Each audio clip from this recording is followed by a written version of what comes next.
ஆசிரியர் பணியே அறப்பணி, அதை நீ அர்ப்பணி. இந்த மேற்கோளுக்கு இணங்க டிஆர்பி நடத்தக்கூடிய யூஜிடிஆர்பி பிடி அசிஸ்டன்ட், அதே மாதிரி பிஜிடிஆர்பி 10 பிளாக் எஜுகேஷன் ஆஃபீஸர், இந்த மாதிரி பல போட்டித் தேர்வுக்கு நீங்கள் ப்ரிப்பரேஷன் பண்ணுறீங்க அப்படின்னா இந்த சம்மர் ஹாலிடேஸை பொறுத்த மட்டும் எல்லாருமே வீட்டில் இருப்பாங்க, குழந்தைங்களை பார்க்கணும் எக்ஸெட்ரா. அதையும் தாண்டி யார் தனக்கான வேலையை பார்க்காங்களோ, அதாவது சிலபஸ் வைஸ் யார் படிக்காங்களோ அவங்க தான் வரக்கூடிய எக்ஸாமில் நல்ல மதிப்பெண்கள் எடுக்க முடியும். ஓகே, பிஜிடிஆர்பி எக்ஸாமை பொறுத்த மட்டும் நம்ம எல்லாருக்குமே தெரியும், நியூ சிலபஸை பேஸ் பண்ணி தான் டெஸ்ட் காண்டக்ட் பண்ண போகிறாங்க, எக்ஸாம் நடத்த போகிறாங்க. அப்போ அதுக்கு தகுந்த மாதிரி நம்ம ப்ரிப்பரேஷன் பண்ணணும். மாடல் டெஸ்ட் போட்டு போகணும். மாடல் டெஸ்ட்னா என்ன? இப்போ ஒரு யூனிட்டை போட்டு பார்க்கும்போது அந்த யூனிட்ல இருந்து மட்டும்தான் நம்ம படிப்போம். ஆனால் மாடல் டெஸ்ட் அப்படின்னு போட்டு பார்க்கும்போது இப்போ பிஜிடிஆர்பி அப்படின்னா பிஜிடிஆர்பியில் 110 வினாக்கள் மேஜர் கொஸ்டின்ஸு, 30 வினாக்கள் psychology, 10 question current affair GK. அப்போ இதையெல்லாம் சேர்த்து ஒரு மாடல் டெஸ்ட்டு நம்முடைய அகாடமி சார்பாக பிஜிடிஆர்பி, யூஜிடிஆர்பி, பியூ எக்ஸாம், இந்த மாதிரி பல போட்டித் தேர்வுக்கு ஆன்லைன் வழியாக நம்ம மெட்டீரியல் ப்ளஸ் டெஸ்ட் பேஜ் எல்லாமே ப்ரொவைட் பண்ணுறோம்.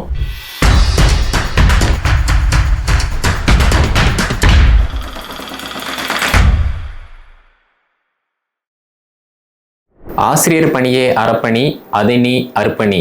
இந்த மேற்கோளுக்கு இணங்க டிஆர்பி நடத்தக்கூடிய யூஜிடிஆர்பி பிடி அசிஸ்டன்ட், அதே மாதிரி பிஜிடிஆர்பி 10 பிளாக் எஜுகேஷன் ஆஃபீஸர், இந்த மாதிரி பல போட்டித் தேர்வுக்கு நீங்கள் ப்ரிப்பரேஷன் பண்ணுறீங்க அப்படின்னா இந்த சம்மர் ஹாலிடேஸை நீங்கள் ஸ்கூலில் ஒர்க் பண்ணலாம், ஒர்க் பண்ணாமல் இருக்கலாம், எதுவாக இருந்தாலுமே இந்த சம்மர் ஹாலிடேஸை நீங்கள் யூஸ் பண்ணிக்கோங்க. ஏன் அப்படின்னா நிறைய பேர் ஃபேமிலி சிச்சுவேஷன் காரணமாக ஒரு ப்ரைவேட் ஸ்கூலில் வேலை பார்த்துட்ருப்போம், அப்படி இல்லைனா ஒரு கவர்மெண்ட் ஸ்கூலில் டெம்பரவரியாக வேலை பார்த்துருப்போம். அதையும் தாண்டி ஃபேமிலியை பார்க்கணும், கமிட்மெண்ட்டு, இந்த மாதிரி எல்லாத்தையுமே தாண்டி நம்மளுடைய ப்ரிப்பரேஷனை பண்ணும்போது மட்டும்தான் ஈஸியாக வரக்கூடிய எக்ஸாமில் பாஸ் பண்ண முடியும். அப்படி இல்லை நான் ப்ரிப்பரேஷன் எதுவுமே பண்ண மாட்டேன் அப்படின்னா ஒன்றுமே பண்ண முடியாது. இந்த உலகத்தை பொறுத்த மட்டும் எல்லாருக்குமே 24 ஹவர் தான். அந்த 24 ஹவரை யார் யார் எப்படி யூஸ் பண்ணுறாங்களோ அதை பொறுத்து உங்களுடைய வெற்றி தீர்மானிக்கப்படுது. அப்படி பார்க்கும்போது இந்த சம்மர் ஹாலிடேஸை பொறுத்த மட்டும் எல்லாருமே வீட்டில் இருப்பாங்க, குழந்தைங்களை பார்க்கணும் எக்ஸெட்ரா. அதையும் தாண்டி யார் தனக்கான வேலையை பார்க்காங்களோ, அதாவது சிலபஸ் வைஸ் யார் படிக்காங்களோ அவங்க தான் வரக்கூடிய எக்ஸாமில் நல்ல மதிப்பெண்கள் எடுக்க முடியும். ஓகே, ஆக்சுவலாக நம்ம அகாடமி சார்பாக டிஆர்பி நடத்தக்கூடிய PGTRB new syllabus wise material plus test page நம்ம காண்டாக்ட் பண்ணுறோம். அதே மாதிரி பிளாக் எஜுகேஷன் ஆஃபீஸர் எக்ஸாமுக்கு கரண்ட் சிலபஸை நம்ம பேஸ் பண்ணி material plus test page contact பண்ணுறோம். அதே மாதிரி வரக்கூடிய யூஜிடிஆர்பி பிடி அசிஸ்டன்ட் எக்ஸாமுக்கு சிலபஸை பேஸ் பண்ணி material plus test page contact பண்ணுறோம். அப்போ இதில் நிறைய பேர் இந்த டிஆர்பி ஆனுவல் பிளானர் வரதுக்கு முன்னக்கூட்டியே படிக்க ஸ்டார்ட் பண்ணிட்டாங்க. அப்போது இதில் படிக்க ஸ்டார்ட் பண்ணி படிச்சுட்டு இருக்கிறவங்க பாஸ் பண்ணுவாங்களா, இல்லைனா இனிமேல் தான் நான் படிக்க போகிறேன், அறிவிப்பு வந்ததுக்கு அப்புறமா தான் நான் படிக்க ஸ்டார்ட் பண்ண போகிறேன் அப்படின்னு சொல்கிறவங்க பாஸ் பண்ணுவாங்களா? யார் காற்றுள்ள போதே தூற்றிக்கொள் அப்படிங்கிற ஒரு மேற்கோளுக்கு இணங்க தனக்கு டைம் கிடைக்கும் போது யாரெல்லாம் ப்ராப்பராக படிக்காங்களோ அவங்க தான் ஈஸியாக பாஸ் பண்ணுவாங்களே தவிர நாளைக்கு எக்ஸாம் வச்சுக்கிட்டு இன்றைக்கி நம்ம படித்தோம் அப்படின்னா பாஸ் பண்ணுறது ரொம்ப ரொம்ப கஷ்டம். அது மட்டும் இல்லாமல் இந்த சம்மர் ஹாலிடேஸ் ஏன் நமக்கு இம்பார்ட்டன்ஸ், நம்ம வீட்டில் தான் இருக்க போகிறோம், அது மட்டும் இல்லாமல் நம்ம குழந்தைங்க கூட நம்ம ஃபேமிலி கூட டைம் ஸ்பெண்ட் பண்ண போகிறோம். இதையெல்லாம் தாண்டி உங்களால் அந்த ஒரு பிஸியான டைம்லையுமே படிக்க முடியுது அப்படின்னா நீங்கள் தான் வெற்றியாளர். ஏன்னா இதுக்கப்புறமா நம்ம ஸ்கூலில் போய் ஒர்க் பண்ணுவோம், ஒர்க் பண்ணாமல் இருப்போம், அது வேற மேட்ரு. ஆனால் இந்த சம்மர் ஹாலிடேஸை நீங்கள் யூஸ் பண்ணுறீங்க அப்படின்னா ஈஸியாக நல்ல மதிப்பெண்கள் எடுத்து வேலைக்கு போயிடலாம். ஏன்னா நிறைய பேர் இப்போவும் என்கிட்ட சொல்கிற விஷயம் என்ன அப்படின்னா, சார் நான் எம்எஸ்சி பிடி படிச்சிருக்கேன், ஒரு ப்ரைவேட் ஸ்கூலில் வேலை பார்த்துட்டு இருக்கேன், என்னைய சக்கையாக பிழிஞ்சு எடுத்துருக்காங்க, வேற ஆப்ஷனே இல்லாமல் நான் வேலைக்கு போயிட்டு இருக்கேன், பட் இதையெல்லாம் தாண்டி நான் ஒரு கவர்மெண்ட் ஸ்கூலுக்கு வேலைக்கு போகணும் அப்படின்னு சொல்லி நிறைய பேர் பார்த்தீங்க அப்படின்னா அந்த பிஸியான ஷெடியூலையுமே படிச்சுட்டு இருக்காங்க. ஸோ அப்படி பார்க்கும்போது நீங்கள் ப்ரிப்பரேஷன் பண்ணுறீங்க அப்படின்னா ரொம்ப ரொம்ப ஈஸி. ஓகே, ஸோ இதுக்கு நம்ம என்ன பண்ணணும் அப்படின்னா, இப்போ பிஜிடிஆர்பி எக்ஸாமுக்கு பொறுத்த மட்டும் நம்ம எல்லாருக்குமே தெரியும், நியூ சிலபஸை பேஸ் பண்ணி தான் டெஸ்ட் வந்து காண்டக்ட் பண்ண போகிறாங்க, எக்ஸாம் வந்து நடத்த போகிறாங்க. அப்போ அதுக்கு தகுந்த மாதிரி நம்ம ப்ரிப்பரேஷன் பண்ணணும். ஸோ நீங்கள் வந்து பிஜிடிஆர்பி படிக்கீங்க, பிளாக் எஜுகேஷன் ஆஃபீஸர் எக்ஸாம் படிக்கீங்க, யூஜிடிஆர்பி எக்ஸாம் படிக்கீங்க அப்படின்னா சிலபஸை ஃபஸ்ட்டு நீங்கள் பாருங்கள். சிலபஸ் தான் வந்து must importance. Okay, second one என்ன அப்படின்னா ப்ரீவியஸ் இயர் கொஸ்டின் பேப்பர். நிறைய பேர் வந்து சிலபஸையும் பார்க்க மாட்டாங்க, ப்ரீவியஸ் இயர் கொஸ்டினையும் பார்க்க மாட்டாங்க. சும்மா என் ஃப்ரெண்டு சொன்னாங்க, அவங்க சொன்னாங்க, இங்கே சொன்னாங்க அப்படிங்கிற மாதிரி கேட்டுட்டு எடுத்தம் கவுத்தம் அப்படிங்கிற மாதிரி வந்து ஒன்று படித்தா நான் வந்து ரெஃபரன்ஸ் புக்கு மட்டும்தான் படிப்பேன், இல்லைனா மார்க்கெட்டில் வந்து ஒரு புக்கு கிடைக்கும் அதை வாங்கி தான் படிப்பேன் அப்படிங்கிற மாதிரி சொல்கிறவங்க யாருமே வந்து பார்த்திங்கன்னா அதை படிக்கிறவங்க பாஸ் பண்ணுறது கிடையாது. ஸோ நீங்கள் சிலபஸை ஃபஸ்ட்டு பார்க்கணும். ரெண்டாவது ப்ரீவியஸ் இயர் கொஸ்டின் வந்து மஸ்ட் இம்பார்ட்டன்ஸ். இது வந்து PGTRB, UGTRB, block education officer இந்த மூணுக்குமே வந்து மஸ்ட் இம்பார்ட்டன்ஸ். ஓகே, அடுத்து மூணாவது வந்து என்ன அப்படின்னா பேசிக்கான அப்டேட் வந்து நமக்கு உங்களுக்கு அடிப்படை அந்த தகவல் வந்து தெரியுதா. இப்போ ஸ்கூலில் நீங்கள் ஒர்க் பண்ணுறீங்க அப்படின்னா உங்கள் பாடம் சம்மந்தப்பட்ட தகவல் வந்து உங்களுக்கு ஓரளவுக்கு வந்து அப்டேட்டாக இருக்கும். ஓகேவா, ஃபுல்லாக இருக்காது, பட் ஓரளவுக்கு வந்து ஒரு கிளாஸை எப்படி நம்ம ஹேண்டில் பண்ணணும், ஒரு லெசனை எப்படி நம்ம வந்து டீச் பண்ணணும், ஒரு கிளாஸில் நல்லா படிக்கிற பையன், நல்லா படிக்காமல் ஒரு ஆவரேஜ் ஸ்டூடெண்ட்டு, ஒரு சேட்டை பண்ணுற ஸ்டூடெண்ட்டு, இவங்க எல்லாத்தையுமே நம்ம வந்து எப்படி அசஸ் பண்ணணும் அப்படிங்கிற மாதிரி உங்களுக்கு ஒரு அப்டேட் இருக்கும். ஆனால் போட்டி தேர்வை பொறுத்த மட்டும் உங்களுடைய எக்ஸ்பீரியன்ஸ் வந்து அங்கே மேட்ரு கிடையாது. ஓகே, உங்களுடைய எக்ஸ்பீரியன்ஸ் வந்து எப்போ பேசும் அப்படின்னா ஒரு கவர்மெண்ட் ஸ்கூலில், ஒரு பாய்ஸ் ஸ்கூலில், ஒரு கேர்ள்ஸ் ஸ்கூலில் நீங்கள் அப்பாயின்மெண்ட் ஆகுறீங்க அப்படின்னா அந்த ஸ்கூலில் உங்களுடைய எக்ஸ்பீரியன்ஸ் வந்து பேசும். ஆனால் இப்போ எக்ஸாமுக்கு வந்து அங்கே எக்ஸ்பீரியன்ஸ் வந்து யூஸ் கிடையாது. ஓகே, ஸோ புரியும்னு நினைக்கிறேன். ஓகேவா, ஸோ பேசிக்கான அப்டேட்டு சார் நான் வந்து ஸ்கூலில் 5 வருஷமாக ஒர்க் பண்ணிட்டு இருக்கேன், 10 வருஷமாக ஒர்க் பண்ணிட்டு இருக்கேன், அது மேட்ரு கிடையாது.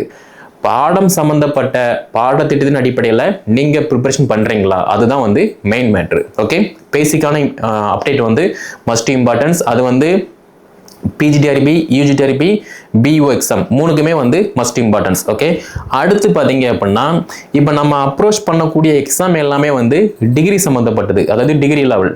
இப்போ பிஜிடிஆர்பி அப்படின்னா பிஜி ப்ளஸ் பிஎடு, அது வந்து இது டிகிரி லெவல். அடுத்து யூஜிடிஆர்பியை பொறுத்த மட்டும் UG plus BEd degree level, black education officer exam UG plus BEd. அப்போ இந்த 3 எக்ஸாமுக்குமே வந்து பார்த்தீங்கன்னா டிகிரி லெவலில் நம்ம படிக்கணும். இப்போ யூஜி ப்ளஸ் பிஎட் இருக்கு அப்படின்னா சிலபஸ் வைஸ் வந்து சிலபஸை தாண்டிலாம் நீங்கள் வந்து ஒருபோதும் படிக்க வேண்டாம். சிலபஸில் ஒரு டாபிக் இருக்குது அப்படின்னா அந்த டாபிக் வந்து உங்களுக்கு நல்லா தெரியணும், அதுதான் வந்து மஸ்ட் இம்பார்ட்டன்ஸ். அதே மாதிரி பிஜிடிஆர்பி இருக்குது அப்படின்னா பிஜிடிஆர்பி லெவலுக்கு வந்து பார்த்தீங்கன்னா நம்ம ப்ரிப்பரேஷன் பண்ணுற மாதிரி இருக்கும். பிஜி லெவல் ப்ளஸ் ரெஃபரன்ஸ் புக்குமே வந்து 3 எக்ஸாமுக்குமே நம்ம வந்து பார்க்குற மாதிரி இருக்கும். ஃபார் எக்ஸாம்பிள் இப்போ நிதி ஆயோக் அப்படிங்கிற மாதிரி ஒரு டாபிக் இருக்குது அப்படின்னா நிதி ஆயோக் பற்றி அடிப்படையிலிருந்து இப்போ கரண்ட் அப்டேட் வரைக்குமே வந்து என்ன லேட்டஸ்டான அப்டேட் இருக்குது அப்படிங்கிற மாதிரி உங்களுக்கு தெரியணும். ஓகேவா, நெக்ஸ்ட் பார்த்தீங்க அப்படின்னா நிறைய பேர் சொல்கிற விஷயம் என்ன அப்படின்னா சார் நான் வந்து ஸ்கூலில் ஒர்க் பண்ணுறேன், எனக்கு வந்து டெஸ்ட் போட்டு பார்க்க டைம் கிடையாது, எனக்கு வந்து கை குழந்தை இருக்குது, நான் வந்து டெஸ்ட் போட முடியாது, எனக்கு வந்து டெஸ்ட்டே வேண்டாம், ஆனால் புக்கு மட்டும் இருந்தால் நான் வந்து படித்து பாஸ் பண்ணிடுவேன் அப்படிங்கிற மாதிரிலாம் வந்து கேட்பாங்க. ஆக்சுவலாக வந்து போட்டித் தேர்வை பொறுத்த மட்டும் வெறும் புக்கு மட்டும் படித்து இங்கே யாருமே வந்து பாஸ் பண்ணதா ஒரு வரலாறே கிடையாது. நீங்களே திங்க் பண்ணி பாருங்கள், 3 ஹவர்ஸ் இருக்குது, அந்த 3 ஹவர்ஸில் 150 வினாக்களை நம்ம வந்து ஹேண்டில் பண்ண போகிறோம். அந்த 150 வினாக்களுமே வந்து ஒரே லைனு ஒரே கொஸ்டின் இருக்குமா அப்படின்னா கண்டிப்பாக கிடையாது. ஒரு கொஸ்டின் வந்து ஒரு பேஜ் இருக்குது அப்படின்னா அந்த ஒரு பேஜில் அரை பேஜுக்கு மட்டுமே வந்து பார்த்தீங்கன்னா கொஸ்டின் இருக்கும், அடுத்த அரை பேஜுக்கு வந்து பார்த்தீங்கன்னா ஆன்சர் இருக்கும். அப்படி பார்க்கும்போது அதுக்கு தகுந்த மாதிரி நம்ம ப்ரிப்பரேஷன் பண்ணணும், ப்ராக்டிஸ் பண்ணணும். அது எங்கே கிடைக்கும் அப்படின்னா டெஸ்ட்டு தான் கொடுக்குமே தவிர சும்மா புக்கை மட்டும் படிச்சுட்டு போனோம் அப்படின்னா அதை வந்து அட்டன் பண்ண முடியாது. அப்போது டெஸ்ட் வந்து ஏன் இம்பார்ட்டன்ஸ் அப்படின்னா அந்த 3 ஹவரில் அந்த 150 வினாக்களை நம்ம எப்படி அசஸ் பண்ணுறோம், ஒவ்வொரு கொஸ்டினுக்குமே வந்து நம்ம எவ்வளோ டைம் வந்து எடுத்துக்கிறோம். ஒரு ஈஸியான கொஸ்டின் இருக்குது அப்படின்னா அதுக்கு எப்படி நம்ம சரியான பதில் வந்து கொடுக்கும், ஒரு டஃப்பான கொஸ்டின் இருக்குது அப்படின்னா அந்த கொஸ்டினை நம்ம உள்வாங்கிட்டு அதுக்கு எப்படி நம்ம ஆன்சர் வந்து கொடுக்கும். அதுதான் வந்து அந்த 3 ஹவர்ஸில் டெஸ்ட் பேஜ் வந்து கொடுக்கக்கூடிய மெத்தடு. அப்போ நீங்கள் சும்மா அந்த மார்க்கெட்டில் கிடைக்கக்கூடிய புக்ஸு ஃபர்தராக உள்ள மெட்டீரியல்ஸை மட்டும் படிச்சுட்டு இருக்கேன், புக்கை திருப்பி படிக்கிங்க, 4 ஃபுல்லாக படிக்கிங்க, நைட்டும் பகலும் தூங்காமல் படிக்கிங்க அப்படின்னா நீங்கள் பாஸ் பண்ண முடியாது. ஆனால் ஒரு டாப்பிக்கை படிக்காங்க, ஒரு டீச்சர்ஸ் வந்து ஒரு டாப்பிக்கை படிக்காங்க, அந்த டாபிக் சம்மந்தப்பட்ட டெஸ்ட்டை அடுத்த நாள் போட்டு பார்க்காங்க, இல்லைனா அன்னைக்கு ஈவினிங்கே போட்டு பார்க்காங்க அப்படின்னா அவங்க தான் வந்து ஈஸியாக நல்ல மார்க் வந்து எடுப்பாங்க. ஓகேவா, ஸோ டெஸ்ட்டு வந்து மஸ்ட் இம்பார்ட்டன்ஸ். ஸோ நம்முடைய அகாடமி சார்பாக பிஜிடிஆர்பி, யூஜிடிஆர்பி, பிஇஓ எக்ஸாம் இந்த மூணுக்குமே வந்து டெஸ்ட் பேஜ் வந்து அவைலபிளாக இருக்குது. ஓகேவா? நெக்ஸ்ட் பார்த்தீங்க அப்படின்னா ஒரு டெஸ்ட் பேஜ் நீங்கள் போட்டு பார்க்கிங்க அப்படின்னா அது எப்படி இருக்கணும்? ஃபார் எக்ஸாம்பிள் இப்போ ஒரு யூனிட்டை படிக்கிங்க, ஒரு யூனிட்டை படிக்கும்போது அதில் ஒரு டாபிக் மட்டும் இருக்காது, அதில் நிறைய டாபிக் இருக்கும், ஒரு 5 டாபிக் இருக்கும், ஒரு 10 டாபிக் இருக்கும். அப்போ அது எல்லாத்தையுமே வந்து நம்ம கவர் பண்ணி படிக்கணும். இப்போ தமிழில் வந்து தமிழ் பாடம், இப்போ பிஜிடிஆர்பி தமிழ் பாடத்தில் வந்து அழகு 1ல் வந்து தமிழின் தொன்மை முதல் இக்காலம் வரைக்குமே இருக்குது, அதாவது அந்த காலத்துல இருந்து இந்த காலம் வரைக்குமே இருக்குது அப்படின்னா அப்போ இருந்து இப்போ வரைக்குமே வந்து படிக்கிற மாதிரி இருக்கும். அதே மாதிரி தமிழரின் கல்வெட்டு சிறப்புகள் இருக்குது அப்படின்னா அப்போ அதை பற்றி ஃபுல்லாக படிக்கணும். இப்படி படிக்கும்போது மட்டும்தான் ஈஸியாக நமக்கு வந்து எல்லாத்தையுமே கவர் பண்ண முடியுமே தவிர சும்மா நானும் படிக்கேன் அப்படிங்கிற பேருக்கு புக்கையெல்லாம் தூக்கி வச்சு படித்தோம் அப்படின்னா கதைக்கு ஆகாது. ஸோ டெஸ்ட் பேஜ் வந்து மஸ்ட் இம்பார்ட்டன்ஸ். ஒரு யூனிட் இருக்குது அப்படின்னா அந்த யூனிட்டில் உள்ள சப் டாபிக் எல்லாமே வந்து டெஸ்ட் போட்டு பார்க்கணும். அதுக்கப்புறமா அந்த யூனிட் ஃபுல்லாக டெஸ்ட் போட்டு பார்க்கணும். இதுக்கப்புறமா என்ன பண்ணணும் அப்படின்னா ஒரு மாடல் டெஸ்ட் வந்து போட்டு பார்க்கணும். மாடல் டெஸ்ட்னா என்ன? இப்போ ஒரு யூனிட்டை போட்டு பார்க்கும்போது அந்த யூனிட்ல இருந்து மட்டும்தான் நம்ம படிப்போம். ஆனால் மாடல் டெஸ்ட் அப்படின்னு போட்டு பார்க்கும்போது இப்போ பிஜிடிஆர்பி அப்படின்னா பிஜிடிஆர்பியில் வந்து 110 வினாக்கள் வந்து மேஜர் கொஸ்டின்ஸு, 30 வினாக்கள் வந்து சைக்காலஜி, 10 கொஸ்டின் வந்து கரண்ட் அஃபேர் ஜிகே. அப்போ இதையெல்லாம் சேர்த்து ஒரு மாடல் டெஸ்ட்டு. அதே மாதிரி யூஜிடிஆர்பி அப்படின்னா நமக்கு 150மே வந்து மேஜர் கொஸ்டின்ஸ் தான். அப்போ அதை மட்டும் போட்டு பார்க்கணும். இதுக்கு இந்த 3 எக்ஸாம் இருக்குது, பிஇஓ, பிஜிடிஆர்பி, யூஜிடிஆர்பி. இந்த 3 எக்ஸாமுக்குமே வந்து காமனானது என்ன அப்படின்னா பொதுவான ஒரு தேர்வை வந்து தமிழ் தகுதி தேர்வு. அது வந்து மஸ்ட் இம்பார்ட்டன்ஸ். நிறைய பேர் வந்து நான் வந்து குரூப் 4 படித்தேன், குரூப் 2 படித்தேன், லாஸ்ட் எக்ஸாம் நான் வந்து படித்தேன், இந்த எக்ஸாம் வந்து நான் வந்து எனக்கு எல்லாமே தெரியும் அப்படிங்கிற மாதிரிலாம் சொல்லுவாங்க. இங்கே எல்லாமே தெரியும் அப்படின்னு சொல்கிறவங்க யாருமே வந்து பார்த்தீங்கன்னா எக்ஸாம் பாஸ் பண்ணி வேலைக்கு போனது கிடையாது. ஓகே, அப்படி இருக்கும்போது நீங்கள் உங்களுக்கு எல்லாமே தெரிஞ்சால் கூட ஒன்ஸ் அதை ரிப்பீட்டாக ரீட் பண்ணி டெஸ்ட் ப்ராக்டிஸ் பண்ணும்போது அப்போ நீங்கள் ஸ்ட்ராங்காக வைங்க. நீங்கள் படிக்கவே இல்லை, ரிவைஸ் பண்ணல அப்படின்னா இது நம்ம படித்த மாதிரி இருக்குது, ஆனால் இந்த கொஸ்டினுக்கு இதுதான் ஆன்சர் அப்படிங்கிற மாதிரி வந்து எக்ஸாமில் உங்களுக்கு கன்ஃபியூஸ் ஆகும். ஓகே, அப்போ தெரிஞ்சாலும் கூட நீங்கள் படிக்கணும். ஓகேவா? ஸோ நெக்ஸ்ட் பார்த்தீங்க அப்படின்னா நம்ம யூனிட் டெஸ்ட் போட்டு பார்த்தாச்சு, யூனிட் ஃபுல் டெஸ்ட் வந்து போட்டு பார்த்தாச்சு, மாடல் டெஸ்ட் வந்து போட்டு பார்த்தாச்சு.